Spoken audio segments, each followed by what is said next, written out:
Venom: The Last Dance exasperates the superhero fatigue I think everyone's feeling right now. Or is it Sony Marvel fatigue? I'm not really sure these days, but let's get into it. As long as Venom lives, everyone, everything will end. We may not make it out of this alive, buddy. Eddie, the time has come.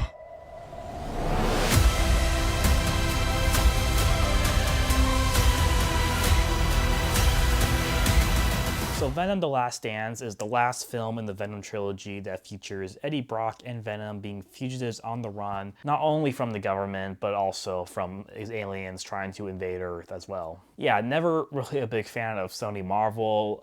I kind of liked the first Venom film. I think it was decent and fun enough for what it is. Obviously, I think the Tobey Maguire Spider-Man films and the Spider-Verse films I think are just magnificent, but I consider those rare exceptions, not the rule. But let's just get this out of the way right now. I think Venom: The Last Dance, as mediocre as I think it is, I did have more fun time than the last Venom film, Maximum Carnage or Let There Be Carnage. I can't remember what it was called, because that film was very disappointing. As a big Carnage fan, it was just such a letdown, and that movie was just really corny and stupid, I thought. So why is it that I enjoy this one more? Well, I think first of all, I think Tom Hardy's performance is really good in this one. I mean, I think he was always good in the other films, but um, the state of mind that he's in this film as playing Eddie Brock, who's more desperate, plus his chemistry with the Venom character that I think he actually voices himself, it carries a lot more emotional weight because this is the last film in the trilogy. You know that the film acknowledges that this is like their last adventure. They're kind of reflecting back on their past together. There are also some fun action sequences in this film. Not plenty, but there were some that really got creative with the use of symbiotes. One of which you probably have seen in trailers a lot in the marketing, where Venom is turning into a horse, or he's grabbing onto a fish or a frog, and we're seeing all these different variations. And it's a very short sequence in the film; it doesn't last long, but it was certainly fun while it lasted. I won't lie; I was definitely engaged and paying attention at that point. However, everything else in between is just kind of blah and mediocre at best sometimes. Sometimes it's a little worse. I mean, for example, I just think the story, it was trying to introduce a lot of lore, kind of interesting lore at times conceptually. But the way it was executed, it just felt very confused and forced, because it's obvious that Sony is trying to like use Venom: The Last Dance to set up like a future event film within the Sony Spider-Verse, and it just feels very cynical. It doesn't really feel earned at all, and like I said, it kind of just distracts from I think the main story of this movie. And kind of similarly, there's also stuff like that with like characters in this film. There's like side characters, where you're seeing their backstories, and they have like these like a very emotional, traumatic past, and it was all kind of just a waste of time. I really didn't care these characters after the fact, and the fact that we had to like spend time learning their stories, it just had no payoff at all. It really had nothing to do with the movie.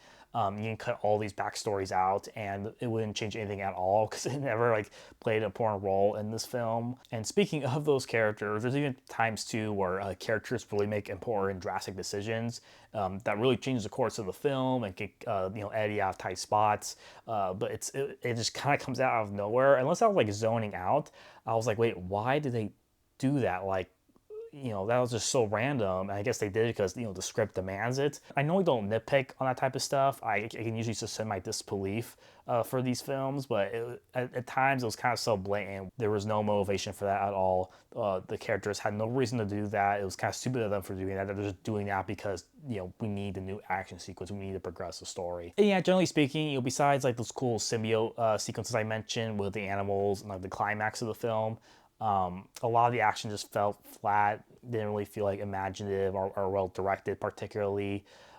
Very stale, and I think a lot of the humor too just felt flat. Most of the time, I was kind of just cringing. Some funny moments, but not a lot. I think like 80% of the time, I was just wasn't feeling it.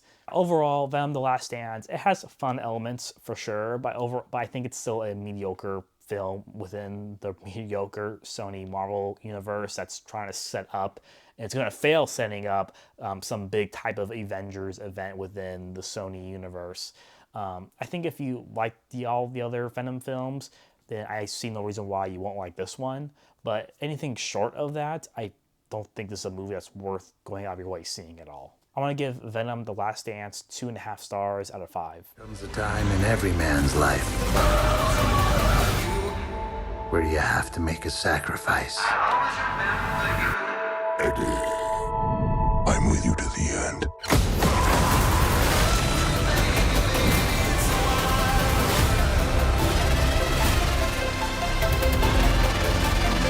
Thanks for watching, guys. Have you seen Venom: The Last Dance? Like, do you plan on seeing it? And what are your thoughts on Sony Marvel films? Hit the like button and subscribe. I'll see you next time.